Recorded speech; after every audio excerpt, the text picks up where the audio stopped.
the Siberian ice cap to the Eiffel Tower, from the center of the earth to the streets of San Francisco, has James Bond finally met his match? Find out in A View to a Kill.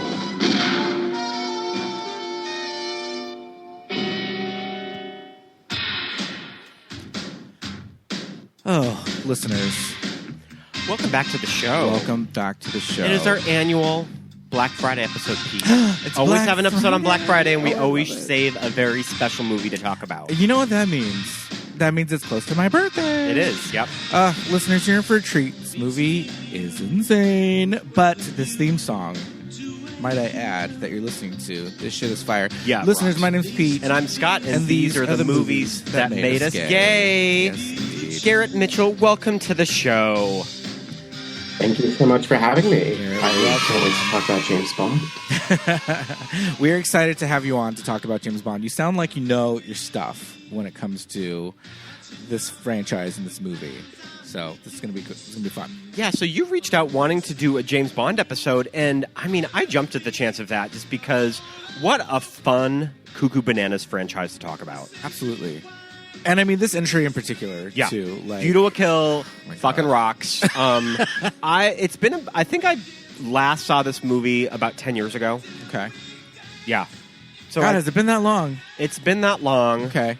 I want to say we saw the How Did This Get Made live recording of this, and that is the first time I ever Jeez. watched this movie. Wow. We can talk a little I bit love about our that. backgrounds with James Bond, Yeah. too. So, Yeah. Why don't we let our guests talk about where you come from as far as like this movie and James Bond and all of that good stuff. Yeah, essentially, I grew up as an Army brat, and we moved around a lot. And whenever my dad would come back from deployment, we would watch a James Bond movie. Now, I was a pretty effeminate kid, and this was the one thing that my dad and I would have in common. And I think that we kind of created a language around it. It was like a place where we would understand each other's references when I wasn't talking about Charlie's Angels or the Mary Tyler Moore Show, and him just looking at me befuddled. Why does this 8-year-old in 2001 know that? The series, the first one that I saw was The Man with the Golden Gun from 1974. Not a notable one, Right. not a good one by any means. and Man with the Golden Gun, that is that Roger Moore? No. It is. Oh, it is. It is Roger Moore, yeah. Mm-hmm. With Christopher Lee and Britt Eklund. Oh. Sure. Hervé Villachez. So I remember Tattoo. I remember bits and pieces of Man with the Golden Gun on basic cable when I was a kid. Okay, so you've got Tattoo from Fantasy Island, Britt Eklund, I mean, socialite du jour, love it, and Christopher Lee. It's kind of a good combo right there, but you're right, it's not kind of a noteworthy entry or one that we, gets talked about a lot. Right. That is kind of the beginning of the first stage of like Bond really just going down to the gutter. And they had to revive it in 1977 with The Spy Who Loved Me with Roger Moore again. But by this point, for A View to a Kill in 1985, Roger Moore has been doing this for 12 years, and he shows about 70 years on his face. So, Grandpa can kind of get it though. I think Roger Moore's kind of sexy in this movie. yeah, I love a man who can rock a safari suit with confidence. Oh my God. I mean, yeah, there's a reason they picked him. It is wild that he was Bond for that long. And we were talking about, I mean, I know he was 57 when he made this movie.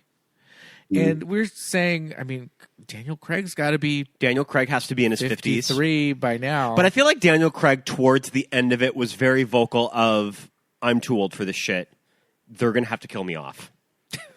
Right. And back in the day, these movies were so episodic. Yeah. And there wasn't really a reference to Bond aging. Right. And that you have to disconnect from the reality of the situation that he's standing next to a 20-something-year-old TV actress for most of the film.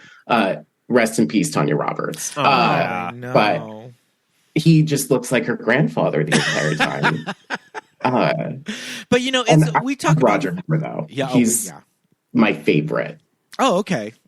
Yeah. Love that. Love that. I mean, he's the one that I grew up on. We talk about this a lot on this show, just kind of like this idea of movies in the 70s and the 80s. They were very important. And yes, movie fans were able to see them on multiple viewings if they were revived and brought back into the theaters. But right around the time that VCRs kind of became household items, movies were just, even with the VCR, kids watched movies over and over again, but adults kind of like, you rented it, you saw it.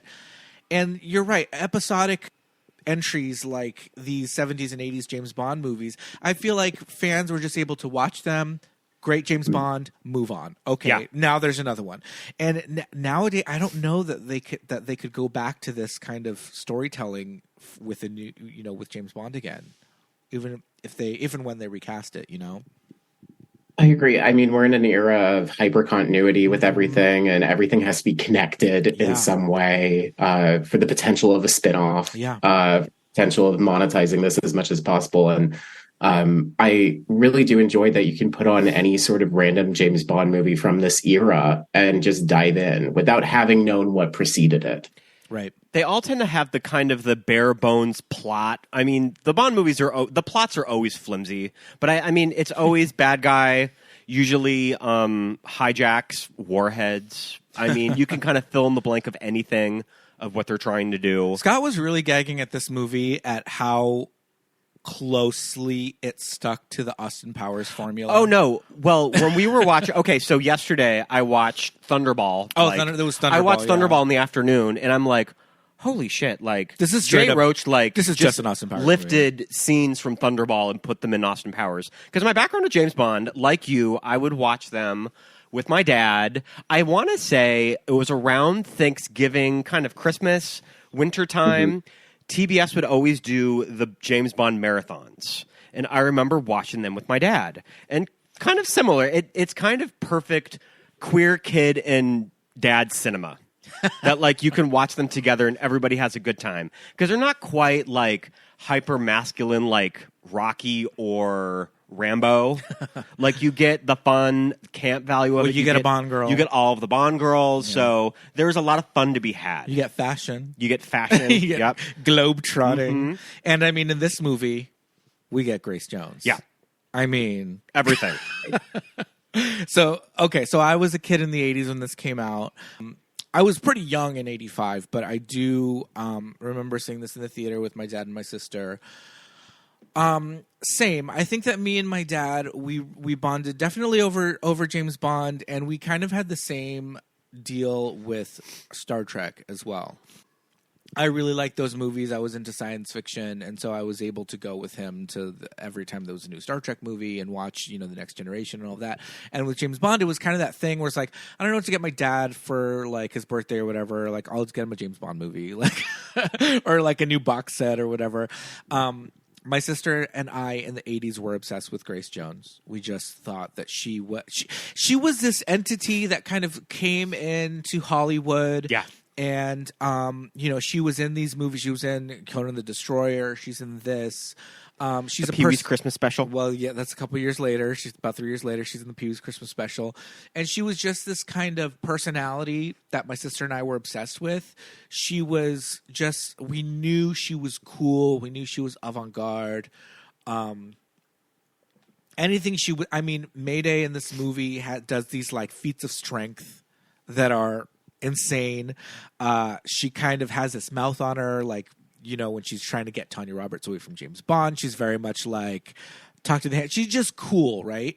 And same thing in Conan the Destroyer. And the other thing about Grace Jones that we were fascinated and obsessed with was the fact that she would wear these risque outfits in these movies. And you always like saw her ass because she was wearing like, like a thong or something. We were just like, my sister and I, 8 and 10 years old, are just like, work Grace Jones, like, we don't know why we love her, but we just did.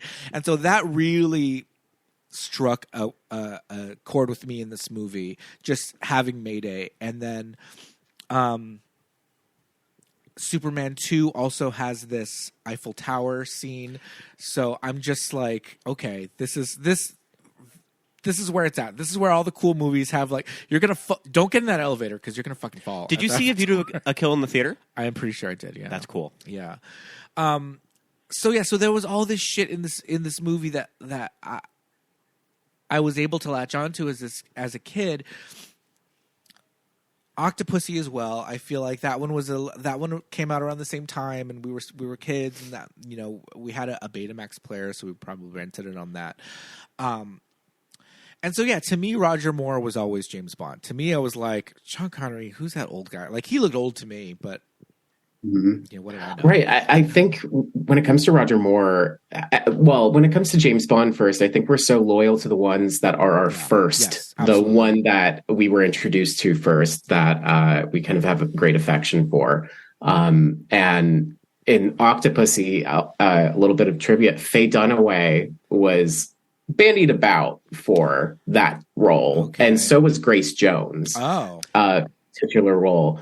But Faye Dunaway is too expensive at that time. This is 1983, and there was like a rule that a Bond girl cannot make a certain amount of money. I feel like they kind of, it took until Halle Berry and Die Another Day that the Bond girl could be like a huge A-lister that had an Oscar. Right. I mean, that those roles have changed so much, but they always kind of were representative of, like, you know, pulpy kind of visions of femininity, but Honor Blackman, I would say, came from like TV with the Avengers, and she was a pretty like kick-ass woman, playing Pussy Galore. But Grace Jones is in a league of her own. She really transcends beyond that hench person role and makes it so much more than what's on the page. Whether it's through her fashion, her mannerisms, just like her like steely expression of hate toward Roger Moore the entire movie.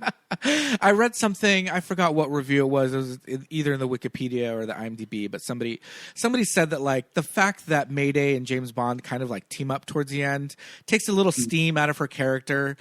You kind of want them to have like a fight to the death where he throws her off a bridge or something, or off a moving train or something like that. But you know, in the end, she has this moment with James, which I don't know. It's kind of fun when you watch it that they kind of do team up against the evil I don't mind Zoran. it. I think it works. Yeah, she's dejected and jilted by her like Aryan lover who just like leaves her to die. But the other great thing about Mayday is that, like you said, she's not the Bond girl; she's the henchman. Right. And had that ever been done before, that the henchman is a woman and is a sexy woman, you know, like I just her being this character is this whole new kind of dynamic in this formula that we have of, you know, the maniacal industrialist, you know, character and his henchman, whether it be, you know, Jaws or, you know, what's his name? Throwing the hat. Random Task? Not Random Task. He throws a shoe. He throws a shoe. Throws a shoe. That's my thing, is that I grew up on Austin Powers, and I'm so familiar with Austin Powers that it's funny to go back and watch these older movies and you can see where they pulled the references from. Like when I was watching Thunderball, and there's the full out scene in Spectre where they're in the boardroom with the chairs. And he pushes the button. And he pushes the button. Time to die. Yeah, I was like, oh my God.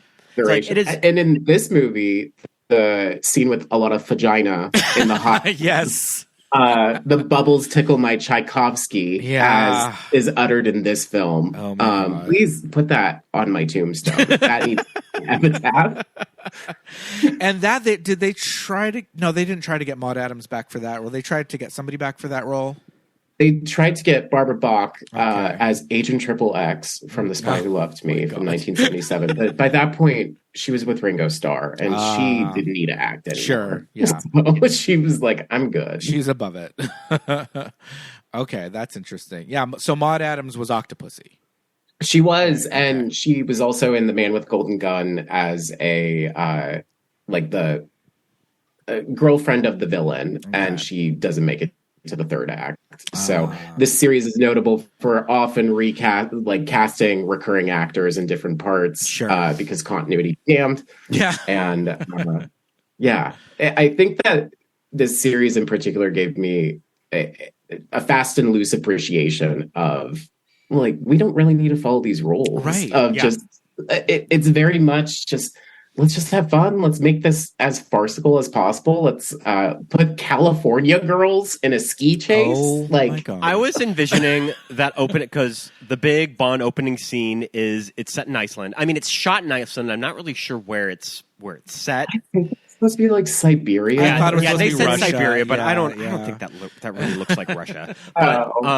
But yeah, there's the famous snowboarding scene, and we're talking mid '80s. Snowboard is very, very new, and yeah, just cue up California Girls by the Beach Boys, and I was just envisioning the editors putting it in a rough edit of just like, we don't have to keep it in.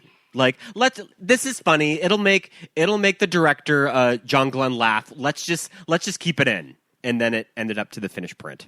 And if you check, it's not even like the actual Beach Boys version. It is a Oh my like God. sound cover? like cover because they're so cheap that they don't want to get the originals. Wow. I love that. That's- I just yeah. love how they're like, we're not going to pay the royalties for this. That's a good sound alike. Neither one of us caught Yeah. it, and we're pretty good at that, and neither one of us got it. That's kind of amazing.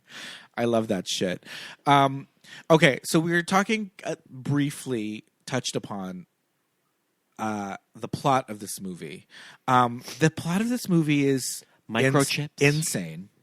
Like, I feel like we don't really get to the actual crux of what our villain's plan is until 57 minutes into the boardroom in the blimp, Yes. where yes. Zoran lays out his plan, is 57 minutes. He has his beautiful models. But, okay, this In first the of all, blimp. First of all, James Bond villains love their models. yeah, scale models of towns, of buildings, anything. We have to talk about this frickin' blimp.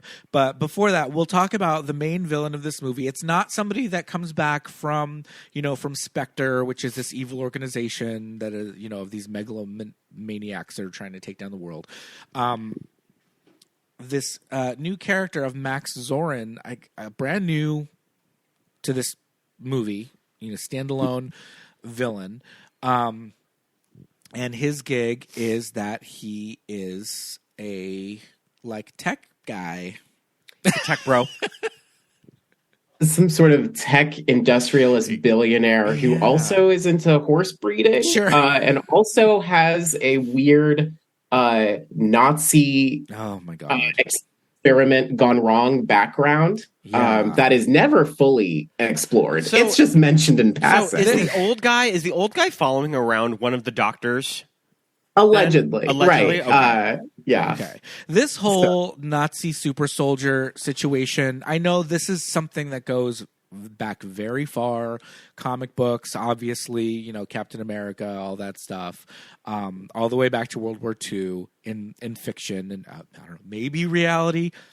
Was Hitler working with the black arts? I don't know, but the way that it's laid out in this movie is these people have took 0 hours in any sort of biology class, genetics 101. This is not how this shit works.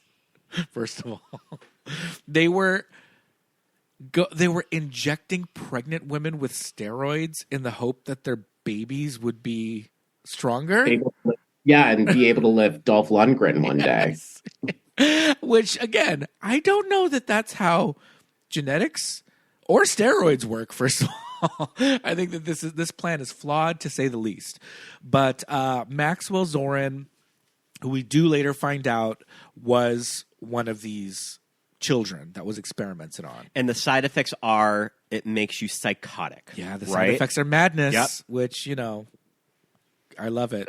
Necessary requirements Yeah. for the antagonist in these movies. Absolutely. So according to Wikipedia, there was early publicity for this movie, 1984, that announced David Bowie would be playing Zorin, which would have been interesting. And he accepted the role and then declined it, saying that I didn't want to spend 5 months watching my stunt double fall off cliffs, which David Bowie would have been interesting. Maybe a little too distracting if David Bowie would be the villain of this movie. And Christopher Walken is essentially in David Bowie drag for most of this movie. Yeah. But according to Grace Jones's autobiography, I'll Never Write My Memoirs, she writes how Christopher Walken was dressed as David Bowie in the Thin White Duke. Sure. But the producers also approached Mick Jagger for the role. That would have been wild. Mick Jagger and Sting. Imagine that. Yeah. I feel like any unproduced movie, it's always Mick Jagger. You know, when you go back to like, Jodorowsky's Dune, Mick Jagger. Like he's always bandied about as like as is David Bowie. As is David Bowie, yeah, you're right. We also read Rutger Hauer. I could see Rutger Hauer was knocking this role out of the park. Which I feel like Christopher Walken is also kind of doing the hair. 85 Rutger Hauer would have been an interesting, and he's got that like kind of Dutch vague like accent going on. So that definitely could have worked. But I mean, you can't get Bowie, you can't get Rutger Hauer. I think 1985 Christopher Walken is it works, serviceable. He's giving the cuckoo like mad eyes, yeah. Not have any sort of European accent. No. whatsoever. Well, he apparently has a KGB background too. Yes, he's got the KGB. They also mention that he knows like all these languages, and they're like, oh, and he speaks 5 languages with no accent. I'm like, sure. Meanwhile, Christopher Walken's got like the thickest like Brooklyn accent this side of like Edith Bunker. So Maxwell Zorin, his big overarching plan is he lays it out. He says, okay, microchips, you guys, this is the future. It's 1985, and microchips exist. I feel like microchips are so broad. It's very broad. Vague. But he's just like, there's a lot of companies out there that make microchips, but if we were to somehow destroy all those companies and then we're the only ones left to make the microchips, I mean, this is what they made a movie about this with Ryan Phillippe. Antitrust. It's a monopoly. This shit is very legal. Good pull of the Ryan Phillippe classic Antitrust from the early 2000s. Yeah, my brother was very into tech espionage at the time, so he watched it. But this plan is very flawed. Yeah. oh yeah. I'm going to flood Silicon Valley by flowing seawater into the San Andreas Fault, which will then just sink all of the proprietary land and kill thousands, if not millions, of people out there. But we have James Bond and a geologist, Stacey Sutton, and oil heiress on the case. Oil heiress and geologist. I love Stacey Sutton. I think she says at one point, what did she say? Double earthquake? Because there's like 2 faults that they're talking about, and she says something, and she's like, double earthquake. And I'm like, what the fuck? What is happening? She's a geologist. She doesn't have bullets in her, or pellets in her shotgun. She has rock salt. Yeah. So, Tanya Roberts does what she can. She is stunning in this movie, though. She's very beautiful. Those eyes with the dark eyeliner. She looks great. But yeah, this character is insane. Almost Priscilla Presley. Couldn't get out of that Dallas contract. I would have liked to have seen. I would have liked to have seen her in this role. Yeah, that would have worked well. If I had to choose a Charlie's Angel, I would have chosen Jacqueline Smith. What about you all? Okay, there you go. I mean, that's the thing. I don't think Kate's like. I don't think that Kate is really a Bond girl. Kate Jackson, not Sabrina. Yeah, I think if you're going to go Bond girl, Jacqueline Smith really kind of. I think she lends herself, her look. Yeah, I think she's the perfect choice. Anytime if Charlie's Angels is ever on the TV, if I get a Tanya Roberts, I'm like, it's like getting a ship. And she was the first replacement for Farrah, correct? She was the third replacement Angel. She replaced Shelley Hack. Good morning, Angels. Do I have an assignment for you? Good morning, Charlie. Damn! It's a Shelley Hack. That's like getting a shimp. She replaced Shelley Hack. Oh, sure. Okay. I was going to say her, Tanya Roberts and Shelley Hack. Those are the two that I'm like, those, interchangeable. That's like getting a shemp. It's like watching Three Stooges. I don't want this. Okay, so it does take us an hour to even get to this to this point in the movie. There's a whole lot going on with some horse racing, some doping with the horses. Let's talk about the horse racing section. Sure. I was trying to like look at this crowd. It's like, okay, they clearly shot this at a big horse race in England. Can we spot the Queen somewhere? Oh my God. Do you think that she was there when they were doing the crowd shots? Maybe. Maybe.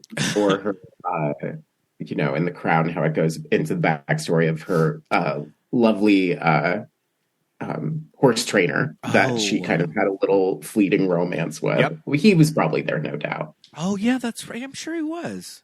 She loved her horses. So Zoran is putting chips in these horses. And No.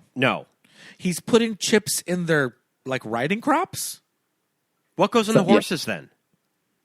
They're injecting the horses with something, I believe. It's an injection, and I literally think the idea is that there is a syringe in the riding crop that when they, like, smack it on the butt, it, like, injects the horse.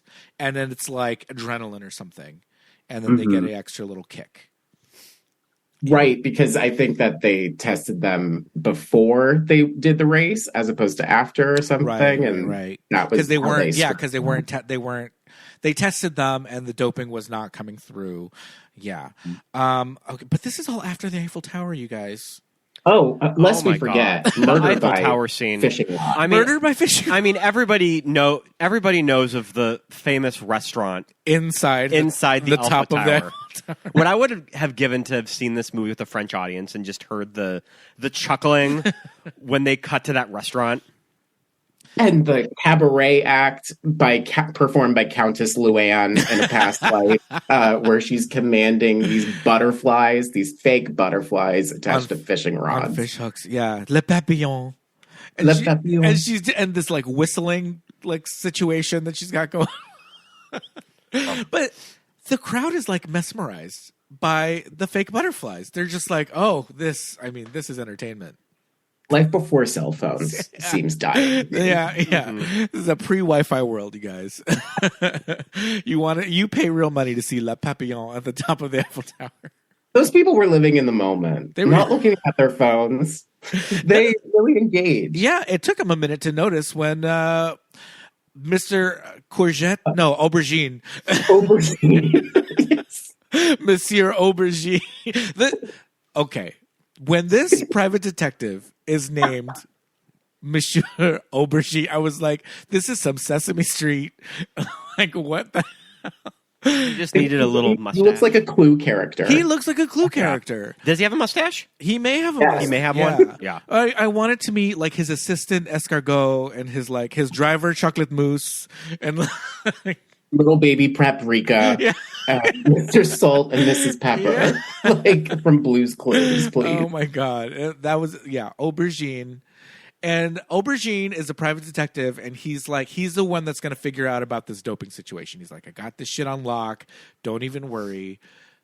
But Mayday comes in with the fishing rod. So here's my thing: fishing rod to the face, or like fly. What are they called, Scott? A lure? No, it's just a fly. A fly? Yeah. The hook. Yeah, the fly hook. Okay, fly hook to the face. Happens. Yep. Saw something about Mary. Happened to your mom. Happened to my mom. It happened. My stepdad got her right in the head. So A fear of mine, and I don't go fishing. and I don't even fish. So I'm assuming that these flies are poison? Because he drops dead. From and drowns. Yeah, and okay, he drowns in the soup. Maybe he was so startled that it was really just drowning in the soup. Monsieur Aubergine, R.I.P. And the fake butterfly is like this bold black and yellow striped, like as though it is caution tape. This butterfly is different than the rest. Don't stare at it as it comes hurtling toward your face. Yeah. It's so interesting that I think these locations in this movie are any excuse to get. They were just like, okay, what have we not done? We haven't done the Eiffel We Tower haven't yet. done the Eiffel Tower. Major landmarks. Let's go to Paris. Yep. For no reason. They're in Paris for this. Like, that's it. Yeah. He goes from MI6 directly to the Eiffel Tower, drives in a cut-in-half car, and then, boom, gone. And then all of a sudden we're at a French chateau. Okay, Right. yeah. Yep. There's something I'd like to mention. With the horse racing before we head on over to the chateau. This movie is notable in the horse racing scene. It's the last scene for Lois Maxwell as Miss Moneypenny, a stalwart of the series who had been there for 14 movies. Wow. And she, apparently in her contract, there was a stipulation that she keep all her costumes. Oh, and good for her. sometimes she really got the shit end of the stick with that, because they'd be like, here, you're undercover as a meter maid, giving James Bond his mission or something. Oh, no. But at least she wound up with a nice dress for the races. You know, that's a nice send-off. All the business with the hat. Yeah. And there's no equivalent to Moneypenny in the Brosnan movies, right? They don't start. There is. I don't remember. Who is it? Her name's Samantha Bond. She played Rosalind in Downton Abbey, the sister of Hugh Bonneville. And the character vanishes for the first two Daniel Craig movies because they wanted to get rid of all the excess, I guess, and just make us focus on James Bond. But she comes back in Skyfall. Yep. Oh, she's in Skyfall. Naomi Harris. That's right. It actually is. We're just looking at that one. She's the one that shoots him off the train. Matters. Yep. Okay. I was just watching Skyfall today. Wow. Yeah, that shit's long. That is very, very long. I went to a work Thanksgiving potluck, came back, and you were still watching it. I was like, damn. No, I took a break to edit. I took a break to edit the Teen Witch episode. Oh, okay. Good. Okay, so I did like that Mayday gets to skydive off of the Empire State of the Eiffel Tower. That was fun. I feel like nowadays it would have been like the wingsuit. Yes. Like a bat wings kind of a suit situation instead of just a measly parachute.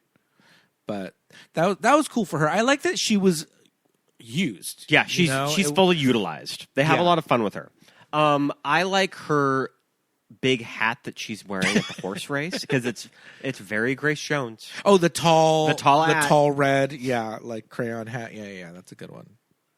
And when they're talking about her, they say, her name's Mayday. And Roger Moore replies, and she's dressed for the occasion because she's essentially a pole standing in the middle of the crowd. Sitting behind Mayday, trying to watch the horse race. That's funny. I wonder if that's a Roger Moore little kind of thing, because what we did read was his little quip to Tanya Roberts when she's wearing her fitted coveralls.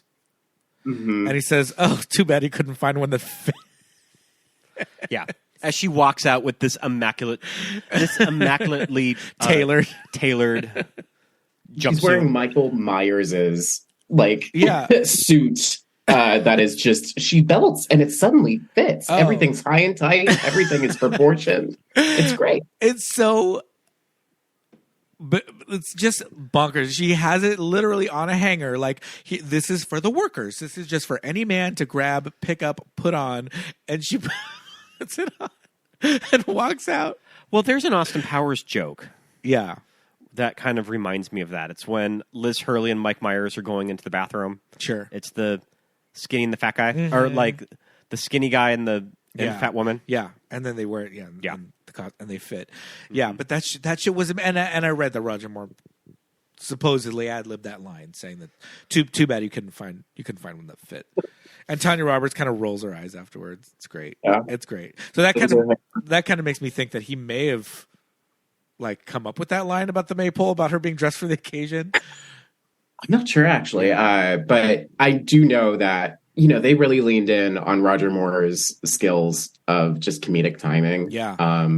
Especially near the end, because you got to make up for the charisma if you're not going to do the stunts. So. Yeah. Because that's the thing. The big ski scene at the beginning of the movie, it's great. It's like classic James Bond has a big action sequence set piece at the beginning, but it's like it doesn't have to be him at all. He's wearing the hood with the fur and then the goggles and all that stuff. So, but I do think that it's kind of done well enough that you're not like, oh, it's a double. You just kind of don't care, I guess. Yeah. But I guess there are some fight scenes in this movie that are a little bit of a giveaway. I mean, even in the Eiffel Tower chase, it seems like old Raj is a little bit winded. running up all those stairs. Do. Yep. Can't blame him. Yeah. No, I can't. And mad respect. The man played it for 12 years and did it 7 movies, but it looks like he was freshly yoinked also.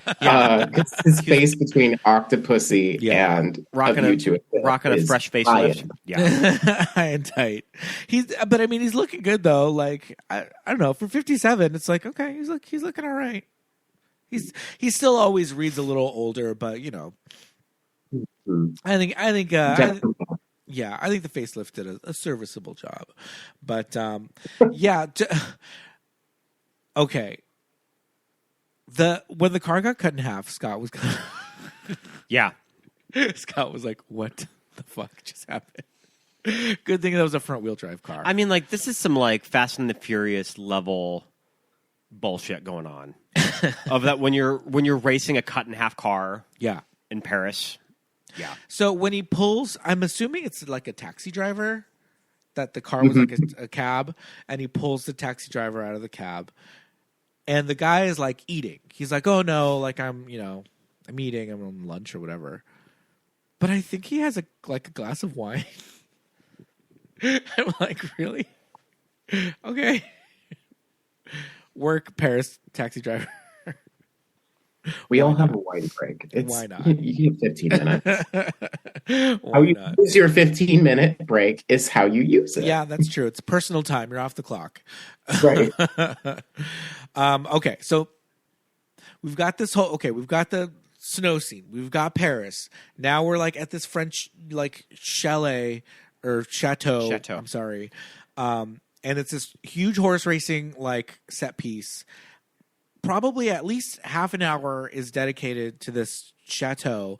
He is going by this false name, St. John Smythe. St. John Smythe. That's right. Filmed at the Chateau de Chantilly in France. It is just outside of Paris. Okay, and the whole thing is that his fake name, his cover, is St. John Smythe, right? But the thing is, St. John is spelled Saint John, right? And this is the thing. This is a British thing. It's a name, and that's how they say it. And they call it out several times, like more than twice, I think. People are like, "Oh, St. John Smythe," and he's like, "St. John Smythe." What the fuck? It's so weird. I do wonder who that's for, that recurring gag. Who is that for? Is it a joke? Yeah. Right.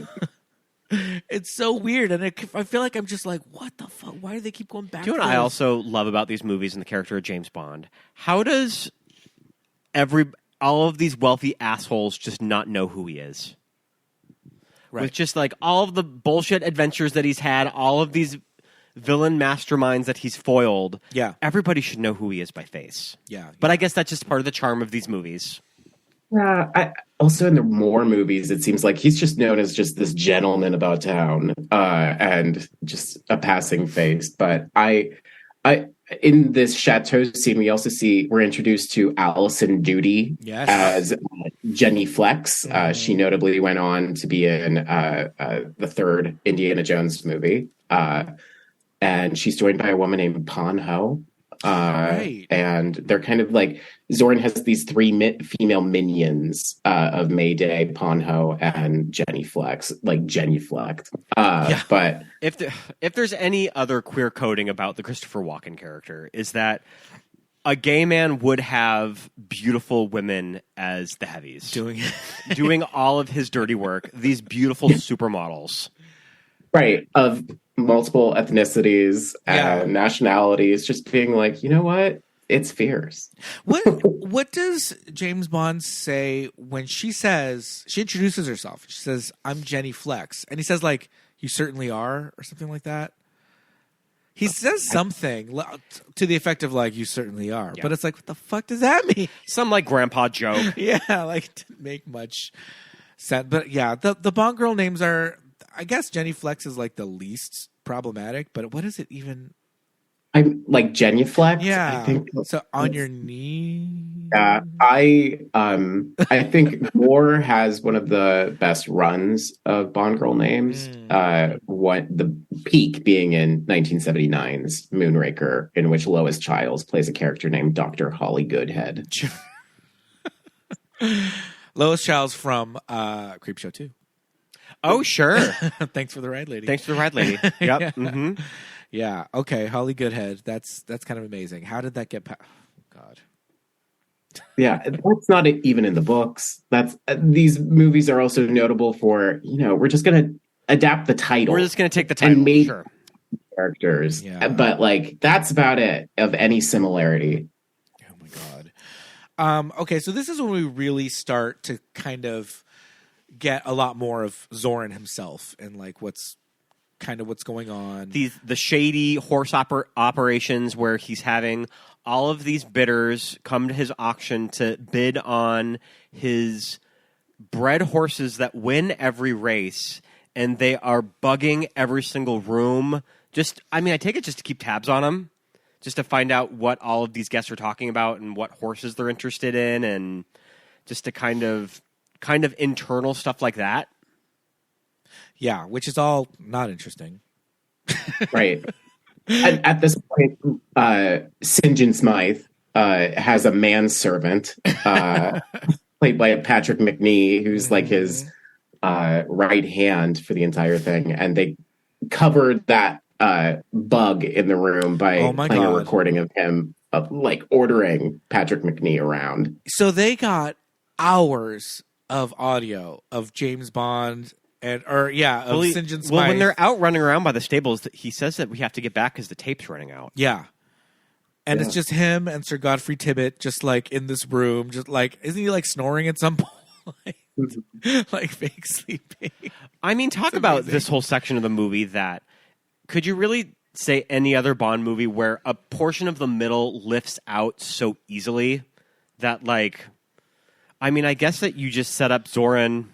Yeah, it doesn't really add to the plot all that much. Yeah. No, it just shows that he's dubious, but I'm not really that concerned with that being the height of his villainy is that he cheats at horse racing. Yeah. Please let's raise the stakes a bit. Talk about like probably the Chateau wrote like they got this location and they wrote around it in the script probably. Yeah, that's what I'm saying. It feels like every location they're like, what do we got? Where are we going? And let's figure out what's going to happen when we get there. We were given the okay to shoot by the French government at the chateau. How we're going to work it into the script. Yeah. Okay, so we meet Sutton Strack, Stacy. This is my revisionist history. That's Sutton. I would love to see. If Sutton Strack I would love to see Sutton as a Bond girl. Could you imagine? Yeah, that I know. That I know. Actually, all the Real Housewives of Beverly Hills would be really good Bond girls, like individual. Like we already have Erica Jane. I mean, Denise Richards, Christmas Jones, but like Erica Jane, Dr. Christmas Jones, Scott. I mean, would Erica Janes be like a henchwoman, or was she? I don't know.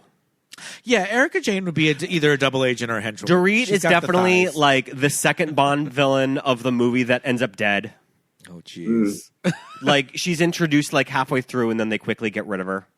Dorit also has the vague accent, so she could be of some sort of like, Aryan experiment gone wrong. Oh Lord. Crystal would be like just a conquest at before the opening title. She has one line. Yeah, and that's it. Then she gets an arrow to the back right away. Right. Crystal's Garcelle would last until the end credits. Oh yes, Garcelle they'll bring him back for a second round. Yeah, maybe Sutton would be a good Miss Moneypenny. Just constantly giving James what's up. Just really excited to go to the horse races. Oh man, she wore pants for nothing, you guys. All right, so okay, when we first meet Stacey Sutton, she's very standoffish with St. John Smythe. Right? I feel like she's very like. Well, I mean, hi. I think that she's a woman on a mission. She has like That's true. she has business to attend to. Okay, so her deal is her she's the heiress to this oil company, but Zoran swooped in and bought the company underneath her, Yes. like out from under her. Okay. And it's notable. I mean, it's understandable why she'd be so frosty to James Bond, because he approaches her and asks, "So are you buying or selling?" And she looks at him incredulously. So I understand why she'd be a little frosty. Okay, This that's true. You're right. odd jerk. Okay, and in the meantime, like you said, she is a geologist working for, I guess the state of California, the city of San Francisco, who knows? But she's living in this empty mansion. Well, she's had to sell all of her furniture to pay for her legal bills, right? Oh, okay. Yep. To fight against, And she can the just Zoran afford company. to pay like the monthly mortgage or something. Right. She has the only things that are left outside of her bedroom furniture are a portrait of her grandfather and his ashes in an urn that are later used to bash somebody's head in. Yes. This urn, by the way, is like 4 feet tall.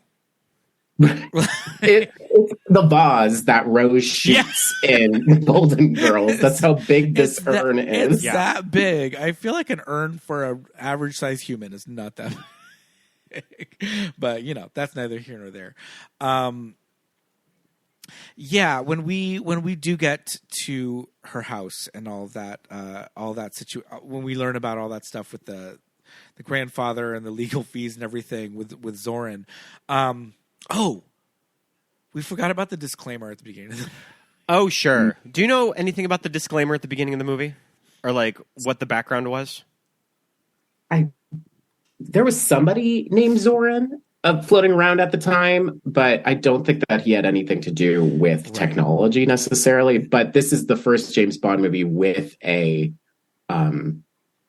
Not a warning. Disclaimer. Disclaimer. I think the real Zoran company, I think they did actually have something to do with microchips.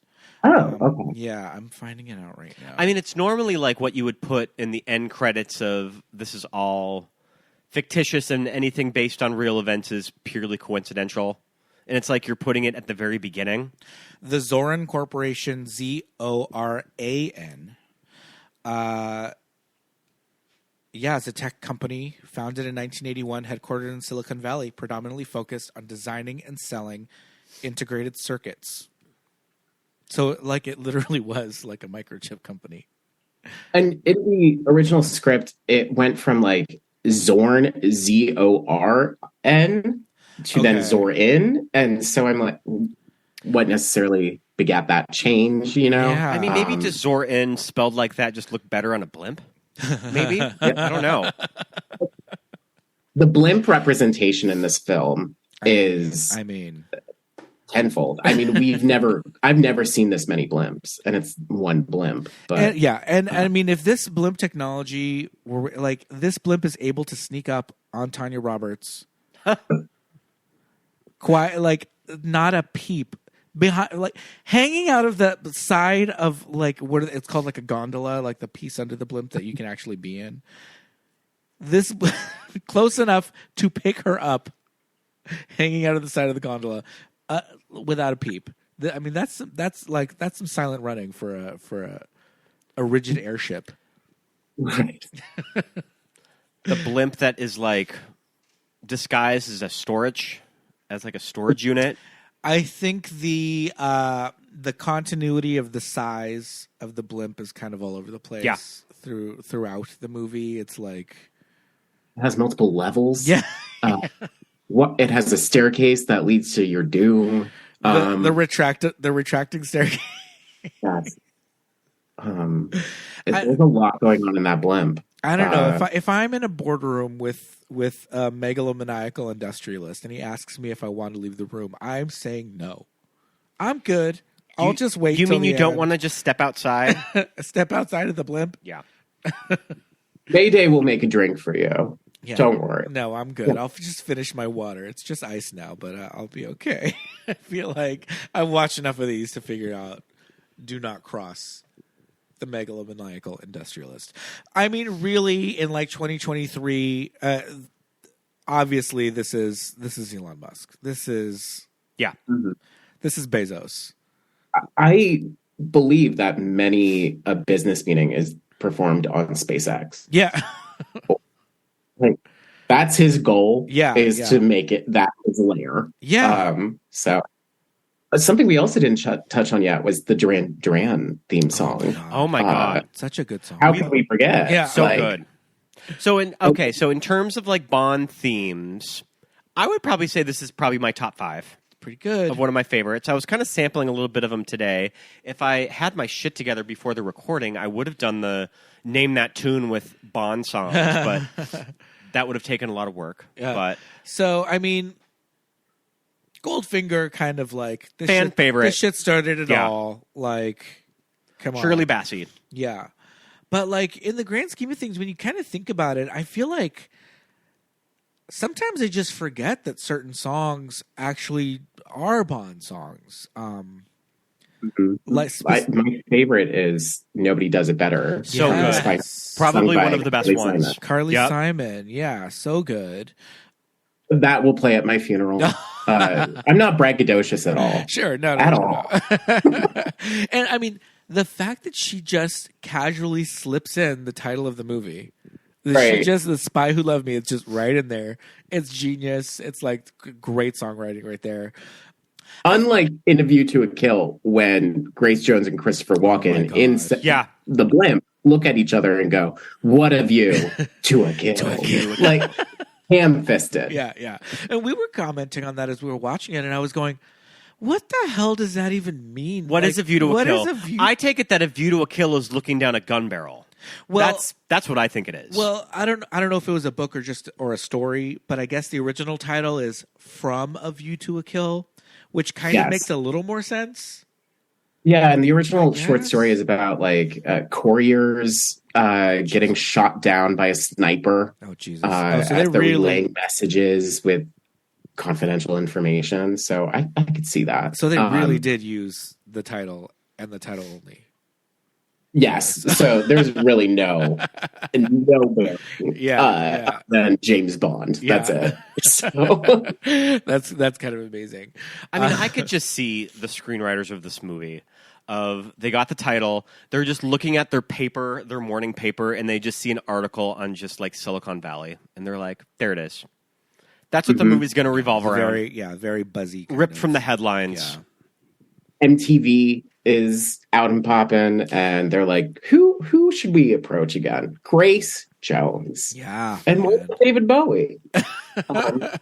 Yeah, this is definitely the very like MTV generation like James Bond movie, but at that early MTV. Sure. Duran Duran is like, it doesn't get any more like early 80s. Yeah. Than I mean, that's probably how they got Grace Jones, was when David Bowie was just in early talks, and they were going to bring on Grace, and they were going to be like a really fun duo. Yeah.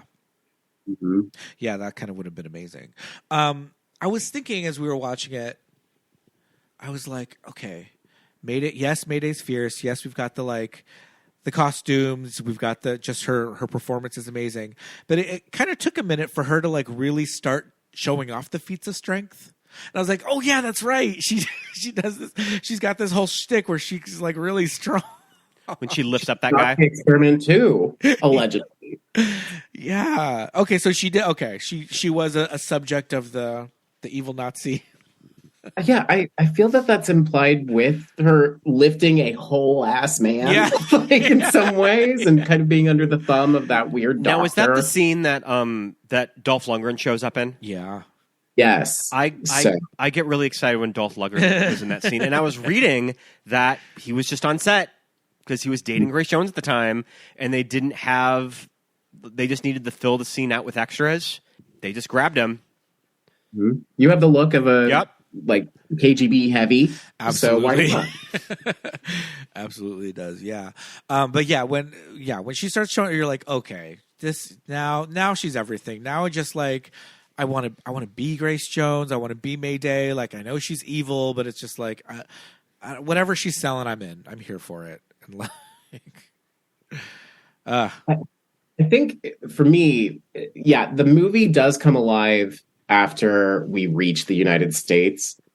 But I love San Francisco, but I find that American set James Bond movies are so lacking in intrigue, and they're supposed to be travel logs, and we're spending most of it in California. yeah. Now, what American set James Bond movies are there? Diamonds Are Forever is set in Vegas and films in Vegas and Palm Springs, and that notably has a henchman named Mr. Wint and Mr. Kidd, who are a gay couple. Oh, okay. Possibly the first gay couple I ever saw represented on screen. And is it like that bodes explicit well. that they're a gay couple, or is it just like they were roommates? And history will say they were really good friends. There is definitely a major implication that they are queer. One of them says to the other, "Oh, Miss Tiffany Case looks very attractive for a lady, that is." And the other one looks jealous. But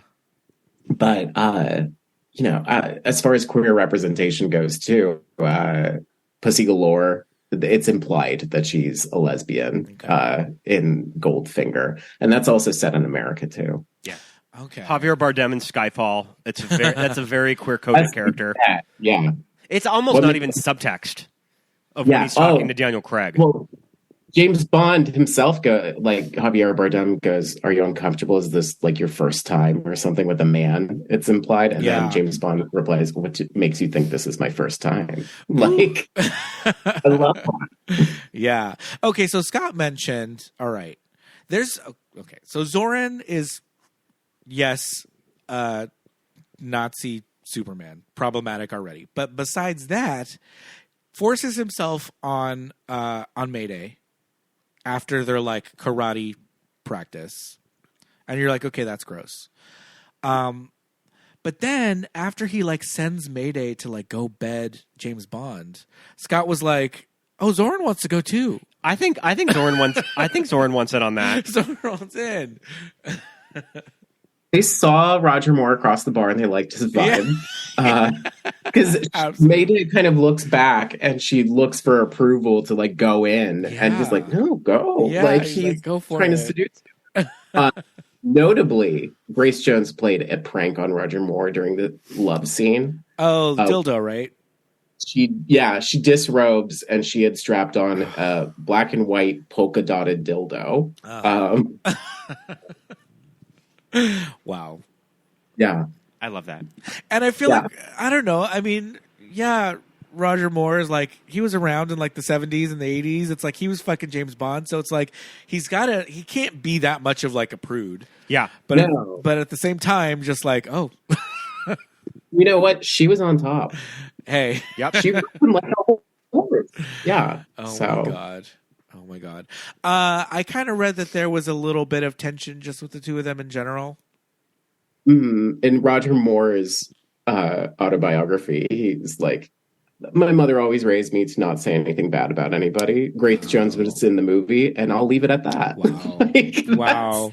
That's but good she's shade. rather kind to him in her memoir. Okay. So yeah. I'm curious where that friction began. Sure. I think I read something about like her playing loud music. Being late. She was just a little too rock and roll Just for Grandpa. a little rock and roll, Yeah. But I read something about like, and this speaks a lot of like the British film industry, and they're very unionized, 9 to 5. You work 8 hours. Yeah, you work an 8-hour day. You take an hour lunch. Like you this take is a how break for shit tea. happens. Yeah, and I think Roger Moore was very used to that, and I think that one of the things said that her playing loud music interfered with his afternoon nap, which work if you can get an afternoon nap. fit in to your time playing James Bond, I mean, good. Hopefully he had a wine break too. Yeah. Like the taxi driver. Yeah, absolutely. The Parisian taxi driver. I love that. But I love hearing about that because then you do hear stories of like George Lucas and James Cameron going to England to work with these British crews, and they're just like, no, dude, we're not working 16 hours today. Like, we're done. And it's that Jim Cameron work ethic of, well, I'm working this hard. Why aren't you? Yeah. Because it's not their job. Yeah. they have a different union than we do. So hey. But I mean, that's cool though that Grace Jones kind of that. And I think it's kind of cool what Roger Moore kind of wrote in his book as well. It's like he didn't really trash her. It's like maybe that is kind of saying yes, we didn't get along, but it's still, I don't know, classy enough to just be like, we'll just leave it there. Right. I like that for both of them. But okay, so yeah, the San Francisco stuff does get a little. All right, so they go to San Francisco City Hall, and Scott's like, Aren't those the stairs that like Harvey Milk got shot on? Like 5 years prior to this? Is this some bad taste that they're like shooting off guns in City Hall this early? Well, apparently Dianne Feinstein, who was then mayor of San Francisco, she loved Roger Moore as James Bond, and she gave them unrestricted access to various. You want to almost town hall on fire? Sure. Set fire to the roof. And apparently legend has it that there was a memo sent out to City Hall saying, please shut your windows because there will be fire. And somebody didn't read it. And so the fire sprinklers went off in that office and it reeked of smoke. Oh my God. And so it was just somebody who didn't pay attention to the memo. Wow. So read your emails. I mean, yeah, read your emails. That tracks, though, that Dianne Feinstein would be like, yeah, Roger Moore. They're about the same age. But yeah, we're just like, ooh, yikes, this guy gets shot like in his office and he's like some sort of city, kind of representative. I was like, this is a handful of years after Harvey Milk is murdered in this building. We're like, yikes. But yeah. But again, though, this is that time that I think people just went to the movies and you didn't think about that stuff. You just kind of like, this is a movie. Yes, that's San Francisco City Hall, but it's it's still a movie. Like, it doesn't, I don't know. We didn't have that kind of like stars are just like us and the too soon adage wasn't necessarily in the vocabulary at that point. Yeah, absolutely. I think the elevator scenes I find very harrowing. Of when you're watching of both of these actors like film these scenes, I'm just like, oh, girl, like Tanya Roberts, like don't get burned. Don't get burned. Don't fall down this elevator shaft, Tanya. Her hoarse voice just screaming James the entire time. I think she is not regarded very highly in the canon of Bond girls for that scene in particular. Yeah. Please show some gumption, of just look, have some independence. She fully becomes a damsel in distress for the remainder of the movie, when she kind of had some promise of because I mean, it's like her character seems organic to the plot. Like, she's not really just dropped in there to be the hot girl. Like, they kind of start out giving her something to do, and then they just kind of forget about it. Right. Yeah. Much like the Nazi background. There's things that are brought up that are just never, like, her stakes in bringing Zoran down are that she's an oil heiress and she wants to fill her house up with furniture again. She just wants that money. Yeah, I guess so. I mean, it's no fault of Tanya Roberts that she was relegated to this damsel in distress character. It's the writing. It's on the page. But I mean, you're right. From then on, most of her lines are screaming James, James. Even when she's driving the fire truck, even when she's still James, back there, still screaming for him. And it's definitely noticeable, that it's. Even Kate Capshaw in Temple of Doom has way more agency than Stacey Sutton. Oh no. Oh no. Of that era to like revolt blonde leading ladies. So. Right? Yeah. Willie. Okay, so we go from Fisherman's Wharf. We're like, why? Fisherman's Wharf to all of the stuff in City Hall with it burning down. Yeah. This cop, fire truck chase scene. the fire truck chasing this police officer that's hell bent on poor cop. That's hell bent on getting James Bond. That's a recurring motif, especially in American set Bond movies, is that the police are inept. You have to have or you have to have sort of, and yeah, you have to have I'm not going to dispute that. Yeah, absolutely. You have to have sort of a boss hog like police officer that's trying to track down James. There was a recurring Sheriff J.W. Pepper from Louisiana who appeared in 2 James Bond movies in Roger Moore's tenure. So one in which he was on vacation in Thailand. And he still showed And he's still shows up. The choices that are made in this series are sometimes very baffling. Yeah, okay. Isn't there's like the bridge? Yeah, like opening up, whole and bridge like opening up, eating police cars. All that shit's wild. Okay, but we have to get to. I mean, we need to be close to Silicon Valley adjacent. Yeah. Right. So that's why we're in the Bay Area. And Zoran has a mine. Is this? Yeah. Is this part of the Sutton like oil company? Maybe. We were introduced to the guy who owns the mine at the chateau. Okay. So he is in that scene, so he's given Zoran access to the mine, I believe. Okay. All right. So and it's all here when we're kind of getting to the nitty gritty of like this is crazy, but we're setting off explosions underground to flood fault lines to therefore set off a double earthquake to flood the entire region of Silicon Valley in central Northern California and kill all these people. Yeah. I feel like the body count gets kind of crazy in this section. Machine gun nonsense. Yeah, which is, I mean, not unusual, but it's, I don't know, kind of unusual for a Bond movie. Yeah, I mean, especially since it's just innocent people being gunned down. Yes. They have no idea, meaning like it's not nameless henchmen running around. It is these miners and these people who assisted under they thought that they were just acting on orders, essentially, doing their day job. Yeah. And like the mine floods, and then as they're trying to lift themselves out of this flooded mine shaft, Zoran and his head of security, Scarpine, they gun them down in the water. And it's just very brutal for this movie. For the tone of this movie, it's so brutal and so like such a tonal shift. Right. And it's like, okay, I guess that's the Zoran kind of character. He's just unhinged or whatever. But yeah, I feel like it does come kind of a little out of left field, and you're just a little like, wow, this is heavy. This is a lot. This is a lot.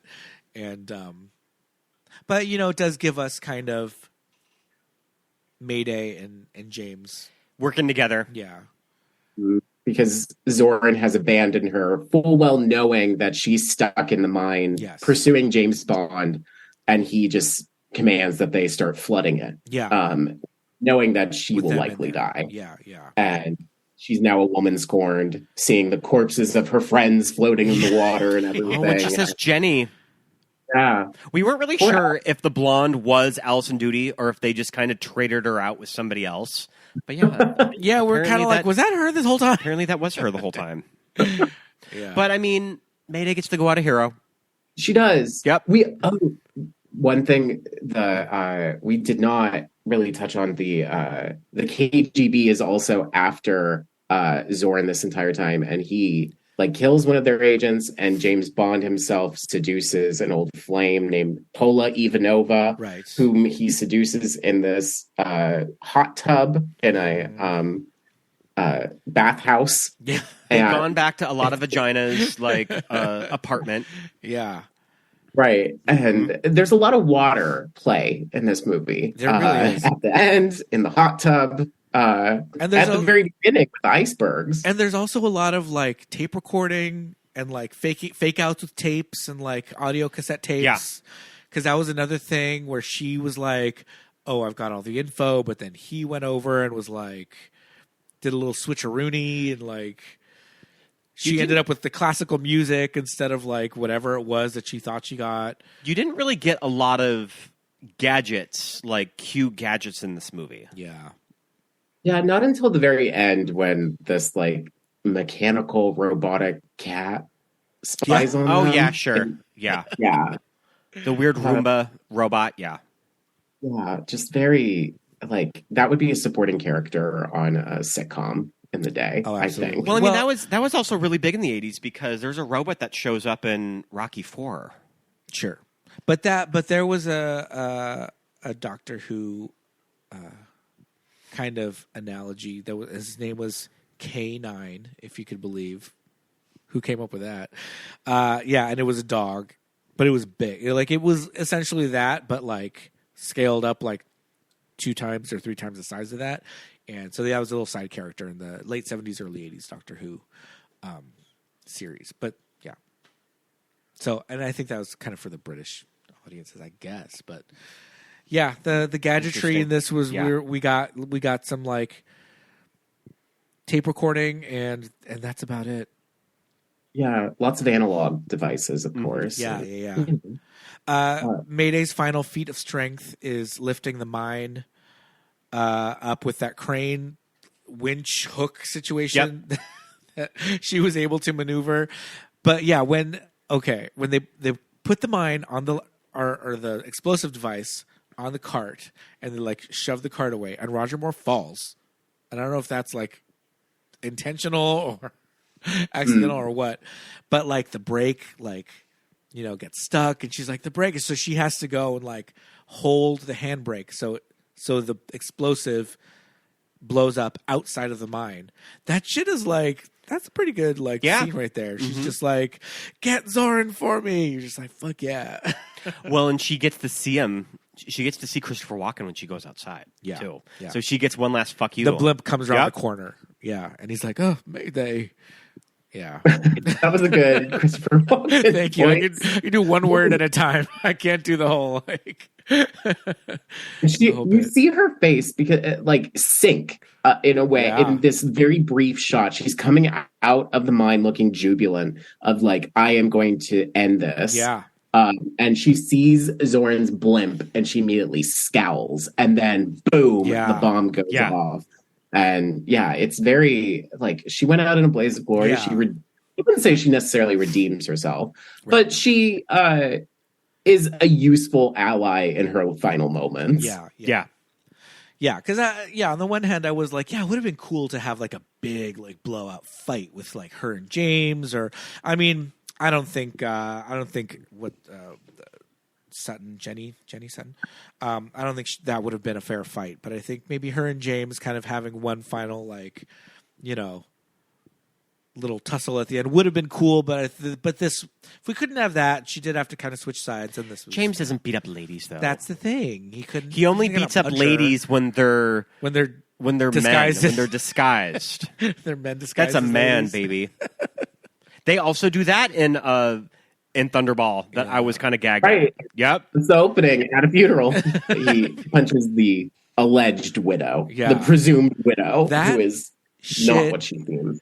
God, that fucked Pete me was up. Like Pete was at his desk like working because he works from home, and I was just watching it on TV. And I was like, Pete, like you need to come and watch this scene because it's straight up Austin Powers. I couldn't believe it. I was like, that's not going to be a man. Oh yeah, he beat the shit out of that old lady. So I thought that I had read that they were maybe thinking about transitioning Bonds even at this time because I think that Roger Moore had done his contract and they were just doing movie to movie. So were they considering replacing him even before View to a Kill and it just didn't work out? Well, the thing with Moore was even no matter how campy his movies were, they were still very successfthey made money. So the Broccoli's, Albert R. Broccoli, who is the producer, and his family continues to produce these movies today. Moore was kind of a part of that family unit after doing this many movies. And by the point, he was originally contracted for 4, I believe, with Moonraker. And then it became a movie-by-movie contract. And by the time we reached Octopussy, James Brolin auditions to replace Roger Moore. And they kind of dangle that in front of him so he'll sign on. Sure. And so there's this looming, pressure in some ways for Moore, but Moore decides to step away from the role after this, knowing that his age is contributing to people not really believing in his capacity to be a spy. Okay. I mean, it's wild that when you look at the Bond movies from the 80s, Never Say Never is just kind of awkwardly sitting there because it's not officially produced with the family.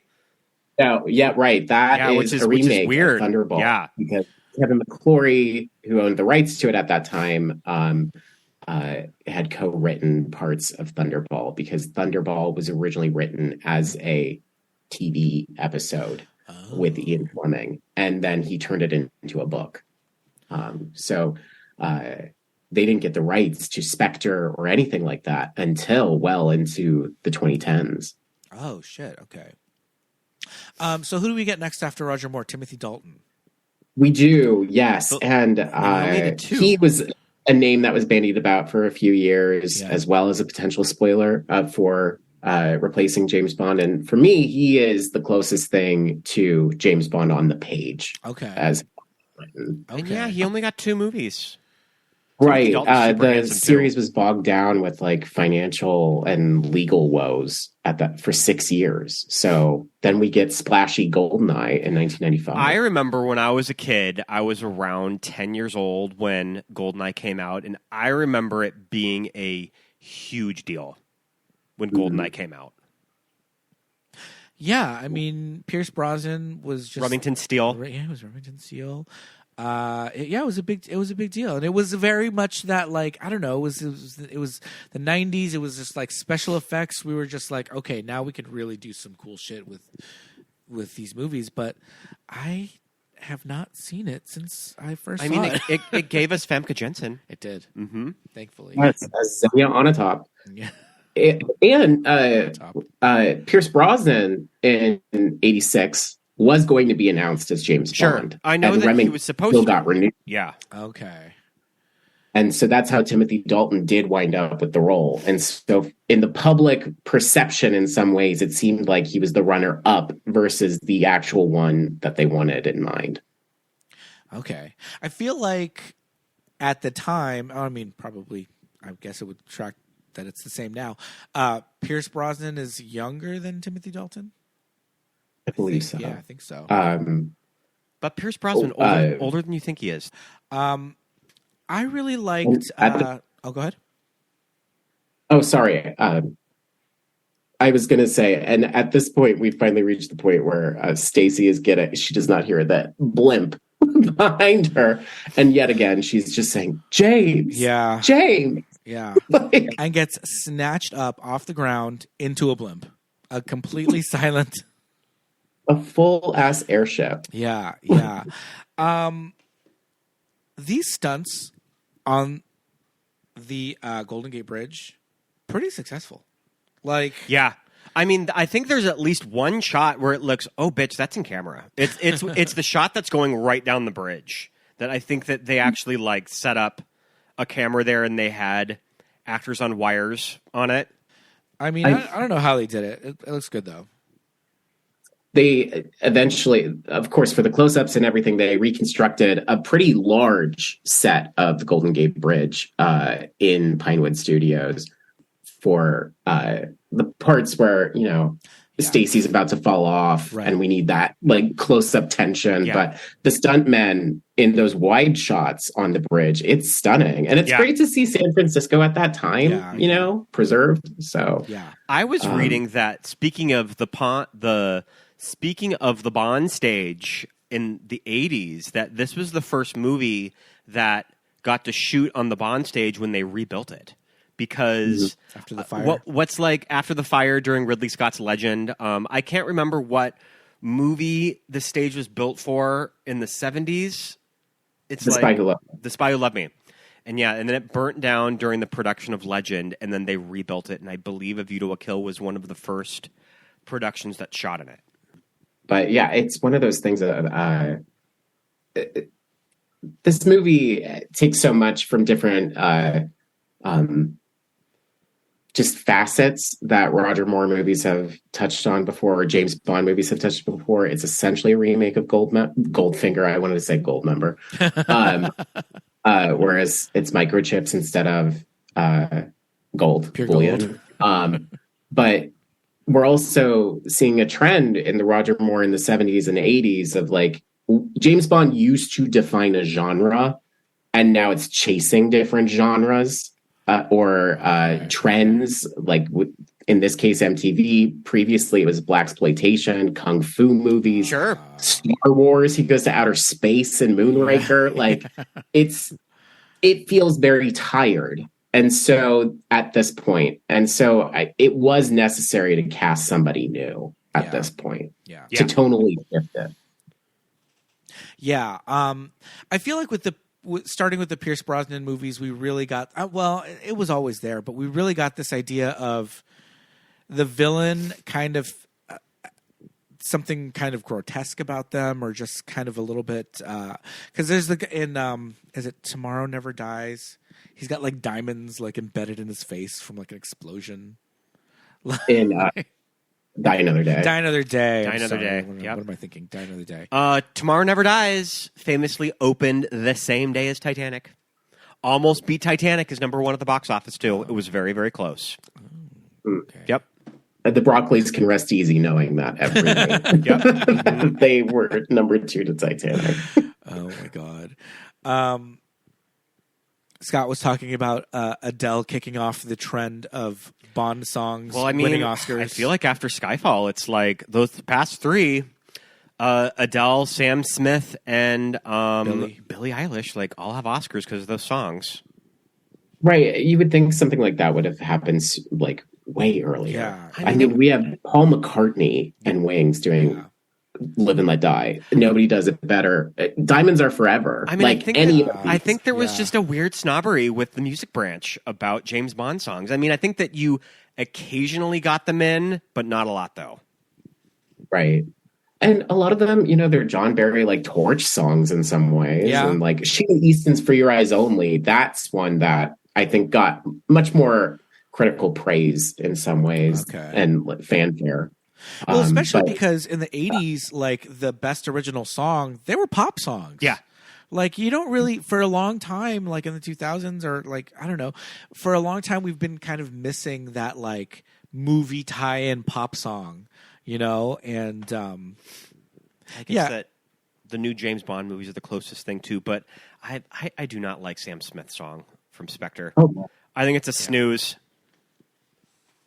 The melody is lovely, but I really dislike the falsetto in that song. And I don't, it's weird considering whose perspective is the song from. Whereas A View to a Kill, the perspective is very just like, I perceive it as being very much the villain song in certain ways. Yeah. The official video for A View to a Kill, the Duran Duran video, is kind of amazing. It's very 1985. There's like a cutout of like a camcorder, like a VHS camcorder that's like green screen. That's like it's supposed to be like remote operated, and it's like flying around. It's it's pretty low rent, but it's all based around the Eiffel Tower, and Duran Duran are all running around the Eiffel Tower like being spies. It's kind of cute. Yeah. Fashion photo shoots and wearing berets. Yeah.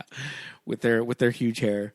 I have seen every James Bond movie since Die Another Day, which is over 20 years ago. I've seen them all in the theater. I don't know that I can say the same thing. Yeah, I mean, I believe that was the first one I saw in theaters as well. Yep. I remember being really disappointed with it. Oh, when it came out. Oh yeah, yep. Awful.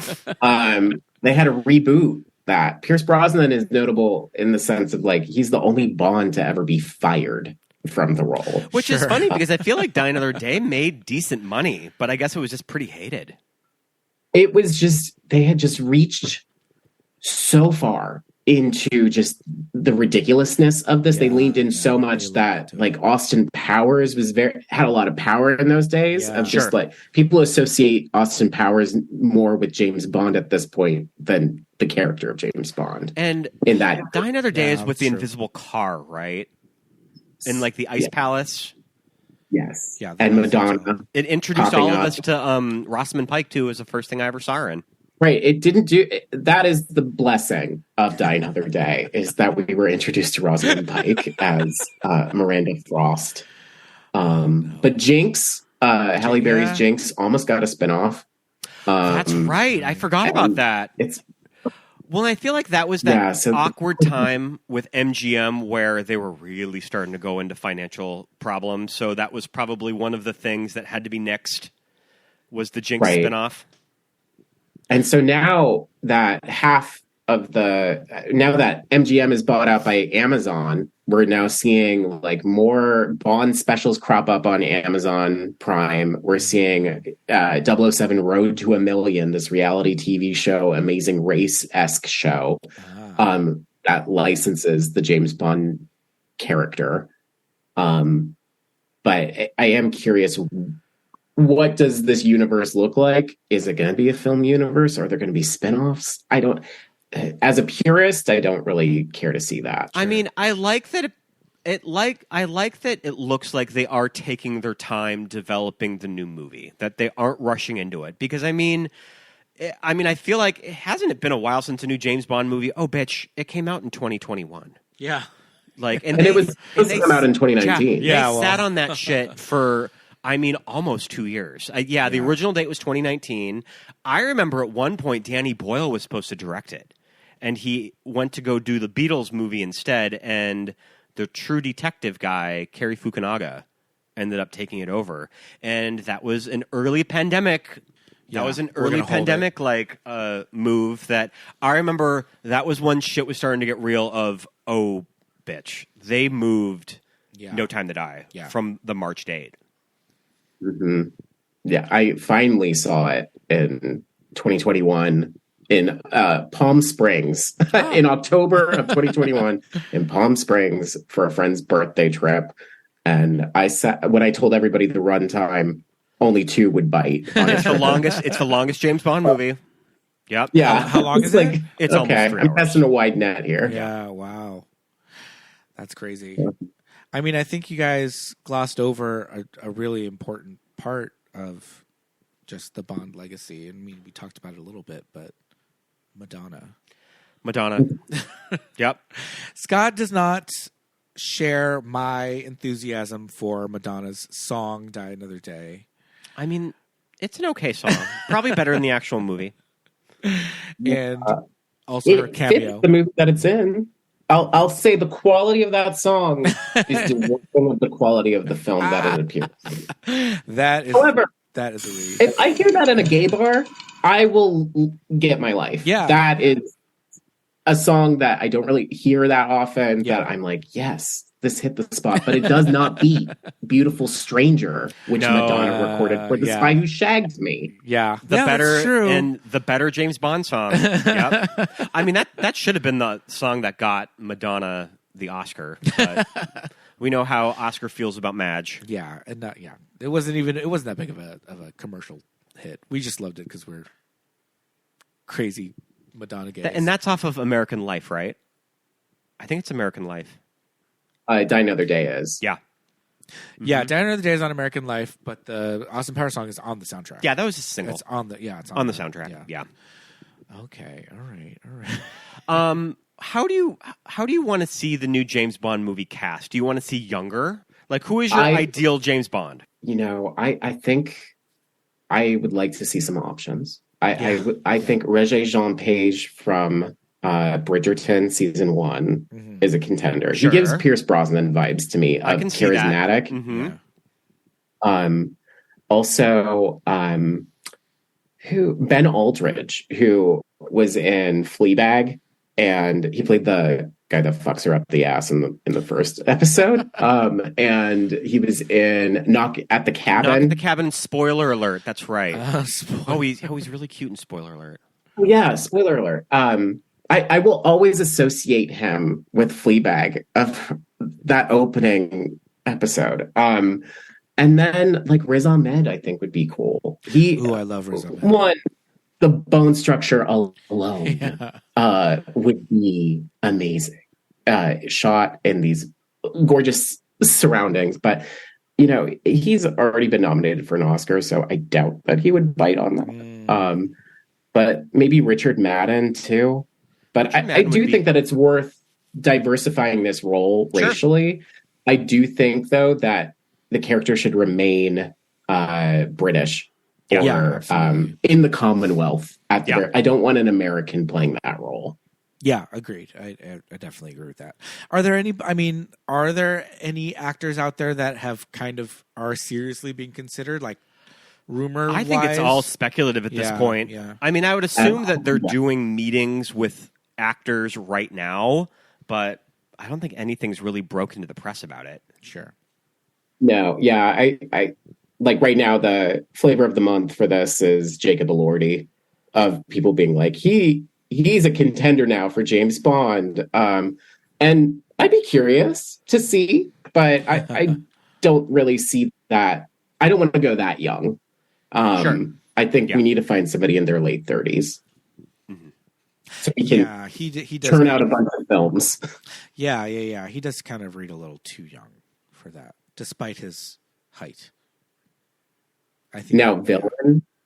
I want Isabelle Huppert to be a villain. Oh, she would be a really fun villain. Yeah. I mean, they've never done a full Lady Bond villain, have they?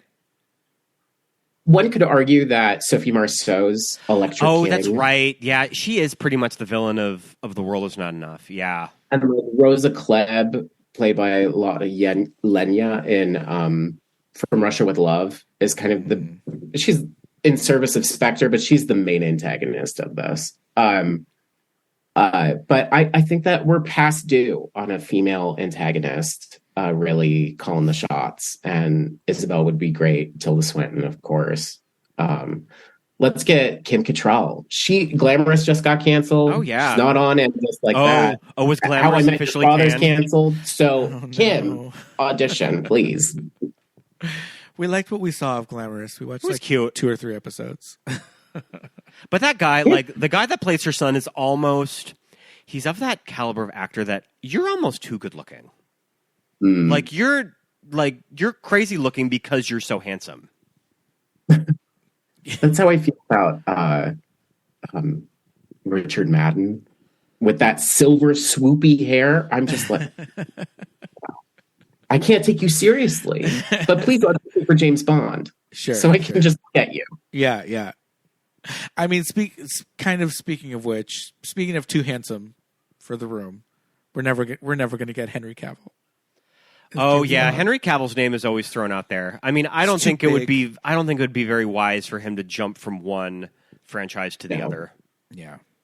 And he's going to be in Argyle, so I think that is going to be the answer to that, like, forever quest. Oh, that's the viral. That's the Guy Ritchie movie, right? With Claire or with Dua Lipa. Yeah, Dua Lipa and that looks wild. Why am I blanking on her name? Doesn't matter. Yeah, never mind. Sophia Boutella. Oh, she was in one of the Kingsman movies. She was in The Mummy. She was the Lady Mummy. Scott, are you thinking of Bryce Dallas Howard? Bryce Dallas Howard. I called her Claire because that's her character name in Jurassic Park. World. Oh shit! Yeah, that's right. Bryce Dallas Howard is in that movie as well. Yeah. Okay. All right. That movie looks insane. Argyle looks like a lot. But yeah. What about you all? Do you do you have any sort of hopes, dreams, things that you'd like to see fulfilled in gosh. Yeah, Yeah, who do I you don't. want? I think I'm pretty open to the casting of it, and I'm fine with getting somebody who isn't as well known because it's not like Daniel Craig was a household name. I think the only thing that I remember him from was Road to Perdition when he was announced for Casino Royale. But I'm curious to see where it's going to evolve. Of them just kind of trying to build the brand into the future, and I'm looking forward to it.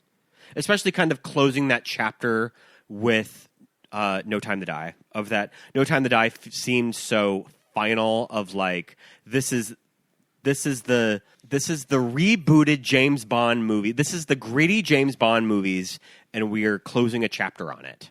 Because that's the thing, is that I feel like Casino Royale really did well of a rebooted franchise and making it gritty and new too. If you know what if you kind of know what I mean. Yeah. It's like when Batman and Robin went from Joel Schumacher to Christopher Nolan.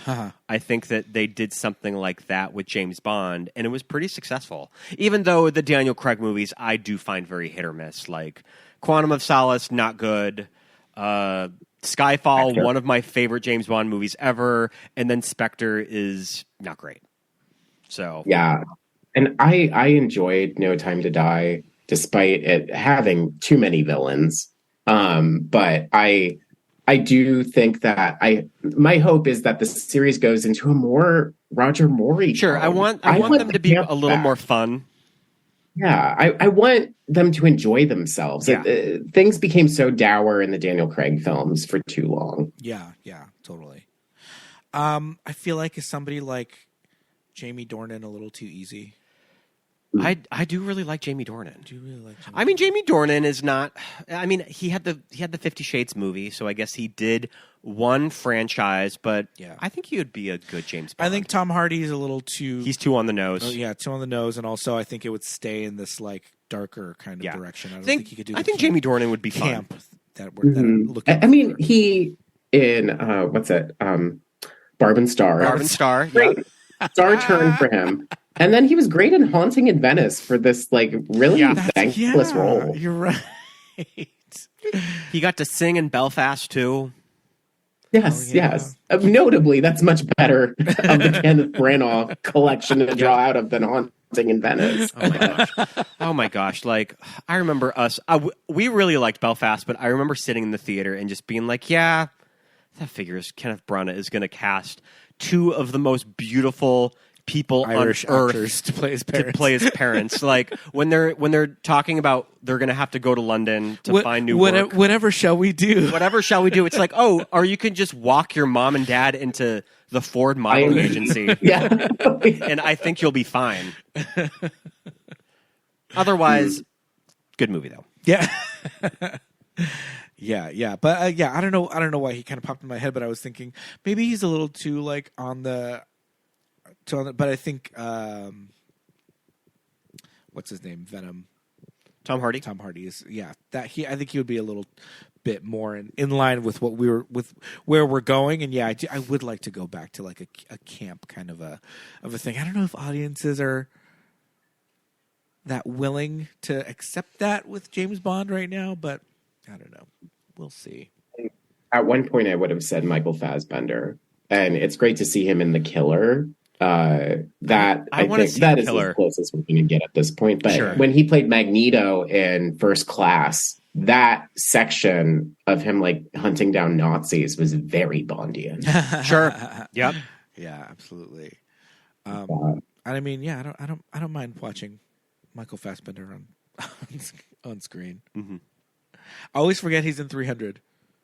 Yeah, that was one of his first big American movies. Every time 300. Every time that shit shows up on like TBS or whatever, I'm like, oh yeah, there's naked Michael Fassbender. All right. Well, we should probably wrap up. Final thoughts. Gun to your head. Favorite James Bond movie. Go. Spy Who Loved Me. Okay. My favorite James Bond song too. Yes, Carly it has Simon, everything. beautiful. It has the KGB, an underwater car, a webbed fingered villain, and you'll miss it. And he wants to cause nuclear war so he can start a society under the sea. Wow, that's pretty good. Pretty good. Scott, what do you got? I hate to be basic, but I do really like Skyfall. I think it's a great movie. I'm going to have to go with that one. Okay. All right. I just have such an affection for these Roger Moore movies because these are the ones that I saw in the theater. Sure. When I was little kid and kind of probably fell in and out of sleep, probably didn't understand any of it. But I think I don't know. I think I just have such a specific place in my memory for this because I know me and my sister and my dad on our like weekend movie trips saw this, and just I love Grace Jones. Cheering for Grace Jones when she picks up that dude. Yeah. I'm gonna have to go with View to a Kill, you guys. I'm here for it. Mayday, we salute you. Yes, Yeah. absolutely. She's gonna be an entire like section of our Instagram for like a week. She was there you go. she was at WeHo Pride this past year. She sure was. Mm-hmm. She sure was. She was. I don't know if she was a headliner, but she was on the main stage. I wanted to see her and Orville Peck do like a "Don't Go Breaking My Heart" duet or something. That would have been fun. And she was on in No Time to Die. What? Where is she? Not No Time to every Die. day. Almost. She would have been in the scenes in Jamaica as a club owner or something, and it just didn't work out. They were trying to get her into the Yeah, movie, and yeah. it didn't work out. Yeah. That would have been cool. Yeah, that would have been fun. What could have been, right? In my revisionist history, I would have been like, no, Mayday survived that explosion. Right? Yeah. Okay, but you know what I She like jumped off. about, if you're going to be kind of cap on the queer discussion with James Bond, I do like of how they filmed Daniel Craig from Casino Royale to all of his movies. It's very like, oh bitch, we got Daniel Craig. We got When the he body. walks Right. out, when he walks out of the ocean in the little in the little trunks. I mean, I think it pretty much changed like beach fashion for men. I mean, 2006, metrosexuality at an all-time high. And he was the metrosexual Bond for that time. But yeah, we're not seeing a sizzle reel of Roger Moore in his safari suits or... No, you're seeing Daniel Craig like strapped to that chair, naked. Yeah. Mm-hmm. Getting his balls beat up. Oh man. Well, I mean, I think they're going to have to continue that trend of like the ultra. I mean, Bond has always been a sexy character, but yeah, you're right. I think the length of men's swimwear is definitely going to a good place. Yeah. These days, and it probably has a lot to do with Daniel Craig emerging from the ocean, like Ursula Andress. Mm-hmm. And Halle Berry before him. Right. And Venus, the goddess Venus. In that damn clamshell. Oh, my goodness. Well, this has been so much fun talking about this movie. Yes, thank you so much, Garrett. Yeah, this has been a great time. My pleasure. Thank you for having me Yeah. to talk a little bit about my favorite James Bond. Yeah, absolutely. We were so excited to talk about this movie that I forgot to list the specs of this movie, that it's directed by John Glenn and it was released May 24th, 1985. We were just so excited to start talking about it. Oh, well. Okay. But yeah, thank you for bringing this one back to our attention. We've always kind of had this on our radar. We own it. It's in our iTunes catalog. We purchased it back for How Did This Get Made? But it's one that we really enjoy. And yeah, we're always like super on top of, the next Bond movie. So thank you for coming on thank you so much. for a talk for this. And yeah, we should definitely have you on in the future for another movie, man. Let's get thinking about it. Beyond the Valley of the Dolls, here we come. Ooh, hey, there you go. We almost did it this year too. It's still there, though. Still open. Yeah, it's still open. The slot's still open. So All right. if you play your cards right. Well, All right, we'll Garrett, let you we'll go. let you go. Thank you so much for coming on. We'll talk to you soon, man. Yeah. Bye. Bye. Thank you so much for listening, everybody. Thank you so much. Yes, indeed. Another fun episode. I'm telling you, this week's Instagram is going to be dedicated to Grace Jones. Yes. And there's plenty of content out there. If you're not familiar with Grace, do yourself a favor. Look her up. She's amazing. Her Grace Jones has a version of La Vie en Rose, the song. It's on iTunes and Spotify. It is almost 8 minutes long. It is so good. She is a prolific She has a really recording she has artist. A lot of really good songs. She's a I'm lot Not of really good Perfect. songs. That's a really good song. Yes, she has got a very distinct voice. She's got a very distinct look. People that are out there, people will argue out there that she has been doing successfully what Lady Gaga has been doing. Yeah. For 40 years. And Lady Gaga would probably say that, sure, too. Yeah, absolutely. Mm-hmm. Huge inspiration to her. Yeah, if you're a fan of Drag Race, they're always mentioning Grace. If you're a fan of America's Next Top Model, she's always brought up. She's a trailblazer for black models in the industry. She's an icon. And she's in the Pee-wee's Playhouse Christmas special. She sings Little Drummer Boy. Sings Little Drummer Boy with Pee-wee. Yeah, Grace Jones is amazing, and so is James Bond. But I think it's about that time. Oh, for Patreon shout-outs? Let's hear them.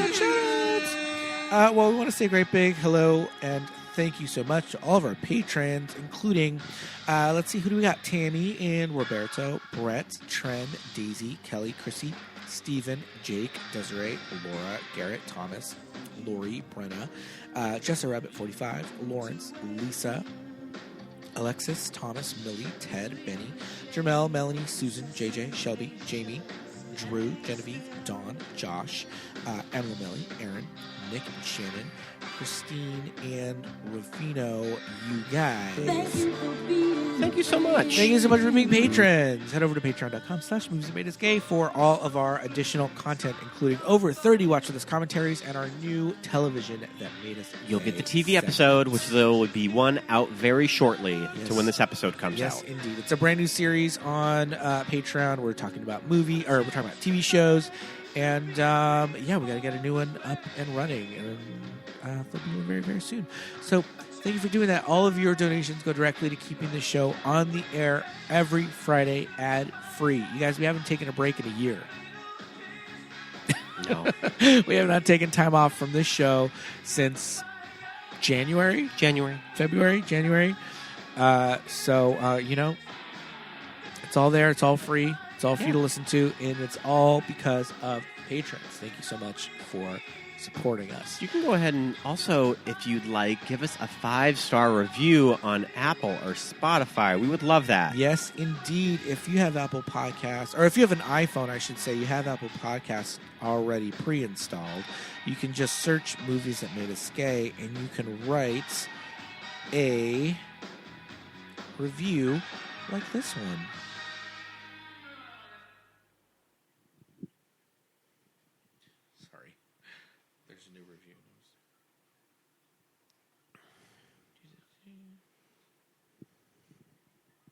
From Apple Podcast listener Big Liz at TD.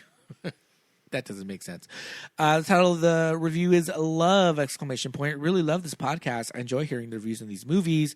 Makes me remember them or want to watch. Great job. 5 stars. Thank you so much. Thank you so much, man or lady or anything in between. You guys... writing these reviews are it's quick, it's easy, it's free, and it helps us out a lot in the Apple Podcasts charts.